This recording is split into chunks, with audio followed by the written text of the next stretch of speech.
Bonjour à tous et bonne année 2019 remplie de tout plein de lectures bien sympathiques. Bienvenue sur la chaîne Marvel. On commence la nouvelle année avec un nouvel événement dans l'univers Marvel, Infinity Wars. Cette vidéo est garantie sans spoiler sur l'événement qui arrive en France, mais revient sur les choses à savoir avant d'aborder cet event. Vous êtes là sur une vidéo sympathique qui va vous aider à commencer l'événement Infinity Wars sans vous prendre la tête. Et vous pourrez rattraper votre retard si vous le souhaitez ensuite. On commence avec un résumé des événements précédents. Vous n'êtes pas sans savoir que le multivers a été détruit lors du plus grand bouleversement Marvel, intitulé Secret Wars, paru en 2015. Tous les univers ont été détruits pour n'en laisser plus qu'un, avec une seule planète composée de plusieurs parcelles d'univers différents. Et à cette époque, les joyaux de l'infini de l'univers 616 avaient aussi été pris dans cette destruction. D'autres univers avaient bien sûr gardé leurs joyaux que nous avons pu retrouver dans certaines séries, dont l'event principal Secret Wars. Bref, lorsque tout finit, la famille Mister Fantastic décide de partir dans une immense aventure afin de restaurer le multivers. Et ils permirent également aux gemmes de l'infini de se restaurer et reprendre leur place dans l'univers 616. Mais les joyaux ont été dispatchés un peu partout dans la galaxie. Et depuis la recréation du multivers par Reed Richards, les pierres de l'infini des comics ont changé de couleur pour être adéquates à celles des films. Ce qui est une bonne chose. Et ce qui nous évite de nous planter continuellement. Si vous ne comprenez pas de quoi je parle, je vous invite à visionner ma vidéo sur pourquoi les pierres ont changé de couleur entre les films du MCU et les comics. Et vous découvrirez ainsi les anciennes couleurs des pierres. Vous l'aurez compris, les pierres de l'infini sont le point central de ce nouvel événement. Mais peut-on commencer cet événement seulement avec ces quelques informations? Je dirais oui, si vous ne comptez pas remonter à 80 ans d'histoire de Marvel Comics pour comprendre Infinity Countdown.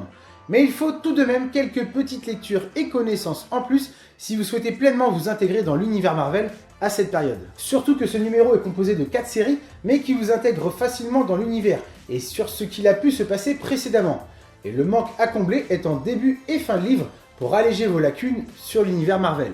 Et puis je suis là, donc décortiquons ce softcover ensemble et sans spoilers. Infinity Countdown, Adam Warlock. Dans cette première histoire, vous pouvez vous lancer sans souci, même si vous ne connaissez absolument rien sur Adam Warlock ou Kang le Conquérant. Car dès l'intérieur de la couverture, vous avez un dossier confidentiel qui vous explique les origines de Kang sur une trentaine de lignes. Vous dites quoi?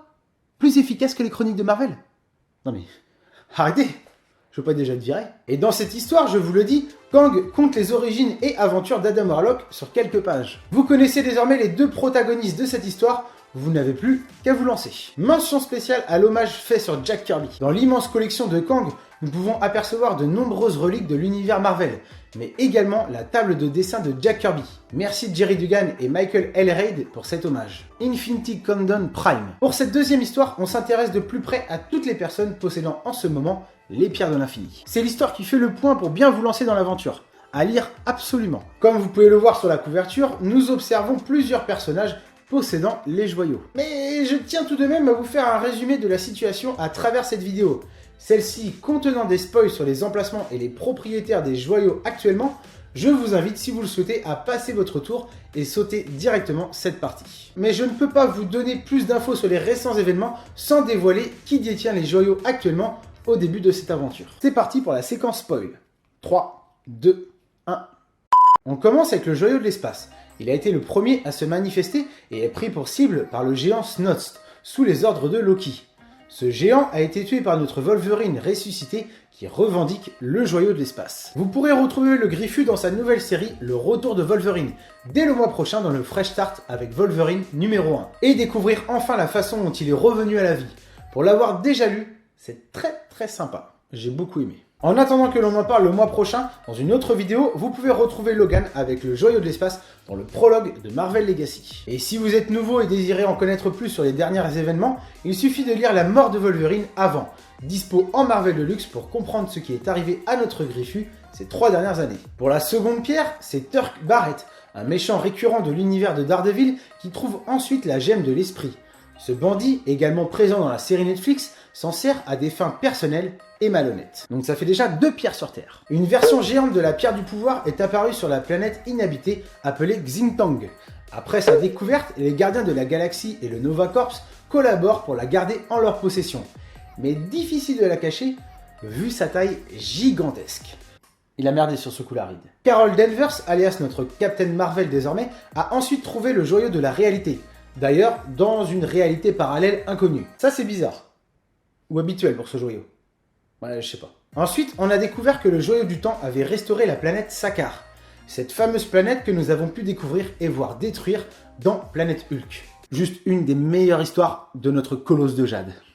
Le Joyau du Temps est déterré par le Super Skrull, un vilain extraterrestre génétiquement modifié avec les pouvoirs des 4 Fantastiques. Il prévoit d'utiliser la pierre pour restaurer l'Empire Skrull à l'époque de sa grande gloire. Quant à la pierre de l'âme, au début de notre histoire, on découvre qu'elle est en prise par Magus, le double maléfique d'Adam Warlock. Adam étant revenu à la vie, son jumeau l'est également bien sûr. Mais vous découvrirez très vite dans ce numéro qu'il n'est pas aussi simple de garder un tel pouvoir dans ses mains, et que beaucoup de personnes convoitent les pierres, et ceux qui en détiennent déjà une feront tout pour posséder les autres afin de mettre leur plan en action. Voilà pour cette partie petit spoilers qui vous permettra de resituer un peu le contexte. Mais je vous conseillerais avant cela de lire tout de même le Marvel Legacy Avengers hors série numéro 1 si possible.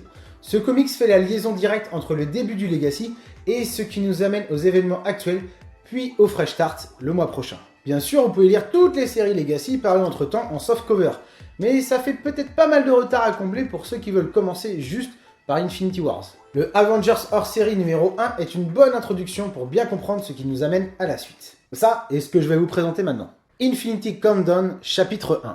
Alors là, ça se corse un peu. Et je vais vous expliquer pourquoi. Aux États-Unis, Marvel Comics a décidé d'interrompre la publication de la série Guardians of the Galaxy et de lancer Infinity Countdown avec les histoires prévues initialement pour les Gardiens. L'objectif est de dynamiser les ventes en attirant le public vers un récit au scénario similaire à celui du film Avengers Infinity War. Donc, puisque la suite et fin de la série des Gardiens est le premier chapitre d'Infinity Countdown, Panini Comics a suivi les mêmes directives et propose ce numéro dans ce comics. Là, je vous avoue que si vous n'avez pas lu les 3 Marvel Epics parus en 2018, vous allez pas mal sécher sur les événements se déroulant dans cette histoire. Vous allez trouver ce premier numéro de Infinity Countdown futile, alors que l'histoire se déroulant dans les Gardiens de la Galaxie est le vrai point d'entrée à ce qui va nous amener sur la suite. Je garantis le sans spoiler sur cette vidéo, donc je ne veux pas vous en dévoiler plus, mais je vous conseille très fortement de vous procurer les 3 Marvel Epics publiés en 2018. Déjà parce que vous aurez une excellente histoire sur les Gardiens de la Galaxie et connaîtrez plus en détail les origines de Groot et de sa planète. Ça c'est génial. Et le point supplémentaire qui peut vous inciter à récupérer les 3 Marvel Epics est la dernière histoire consacrée sur le Titan fou.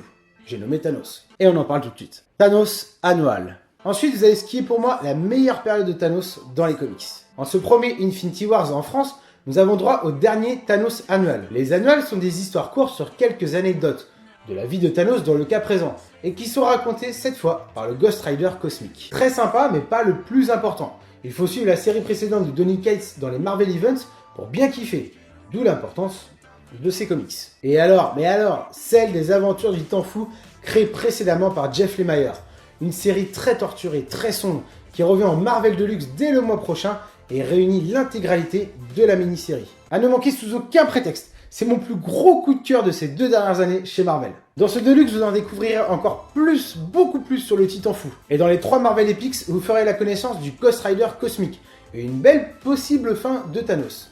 Et c'est carrément cool. Donc, pour résumer cette vidéo, il faut lire Marvel Legacy Prologue et les 3 Marvel Epics sortis en 2018 pour bien commencer Infinity Wars tome 1 chez Panini Comics dans les bonnes conditions. Je le redis encore, mais ce premier numéro est la suite directe des 3 Marvel Epics. Et si vous êtes un amoureux de Thanos tout comme moi, ce que j'en doute pas, il faut vous procurer absolument le Marvel Deluxe, le retour de Thanos, qui sera disponible dans toutes les bonnes librairies dès le 6 février. Pour Infinity Wars 1, il est disponible à partir de ce 2 janvier 2019. Il contient 112 pages pour 7,50 €.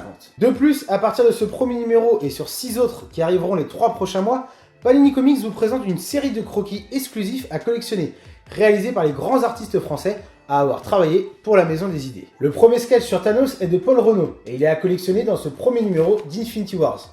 Et les autres seront dans Venom 1, Wolverine 1 en février, Spider-Man 2 et Deadpool 2 au mois de mars, et enfin Avengers 3 et X-Men 3 au mois d'avril. Et ce n'est pas tout, les 7 dessins originaux feront l'objet d'un jeu concours prochainement sur la page Facebook de Panini Comics, histoire de commencer 2019 en beauté. Pour la suite, Infinity Wars sera à découvrir en bimestriel. Le suivant sortira très exactement le 6 mars. Et afin de coller au plus près avec les publications VO, Panini Comics a décidé de mettre 8 numéros dedans, contre 6 à l'origine. Ce qui fait 160 pages, toujours pour 7,50 €. Ça c'est cool. Dedans, il comportera les numéros d'Infinity Wars, bien entendu, ainsi que les séries annexes autour de certains personnages, comme Daredevil, Captain Marvel, Black Widow, Darkhawk, l'équipe des champions et enfin les fusions de l'univers Marvel que vous découvrirez dans le courant de cette année. Voilà, je pense que vous avez toutes les ficelles en main pour bien commencer Infinity Wars. Si vous avez des questions, vous pouvez me les poser sur mes réseaux sociaux et j'y répondrai dans les plus brefs délais. Les liens sont dans la description de la vidéo. Mais si vous voulez faire encore plus simple, il suffit de rejoindre le Facebook de Panini Comics qui met à jour toutes les semaines leurs nouveautés sur la page. En plus, il y aura un sacré concours prochainement. Je pense que vous êtes déjà nombreux sur cette chaîne à y être déjà abonnés, mais pour les retardataires, voilà la solution la plus efficace. Toutes les infos cruciales sont à découvrir en premier temps sur cette page. Moi, je ne suis que le messager, le héros de Galactus, la troisième roue du fauteuil de Charles Xavier. Faut que j'arrête avec Charles. J'espère que cette vidéo vous aura aidé à y voir plus clair. Vous pouvez toujours me soutenir financièrement et gratuitement sur YouTube en visionnant seulement des publicités de 30 secondes. N'hésitez pas également à vous abonner sur mon YouTube afin d'y revenir régulièrement. C'est aussi gratuit. Et je vous donne rendez-vous le mois prochain, très exactement le 6 février, pour le Fresh Start de Marvel Comics, qui promet du lourd. Du très très lourd. Et fêtez également, peut-être, les 5 ans de la chaîne avec, j'espère, une belle vidéo. Un projet qui, pour l'instant, n'avance pas du tout comme je le souhaite, donc c'est mal barré. Mais je lâche rien, et elle arrivera bien un jour ou l'autre. Je vous souhaite à tous un très bon début d'année, rempli de bonnes résolutions, que vous arriverez tous à tenir. J'en suis sûr. Et je vous dis à très vite pour une nouvelle vidéo. Moi je fonce, j'ai du boulot. Salut les Marviens.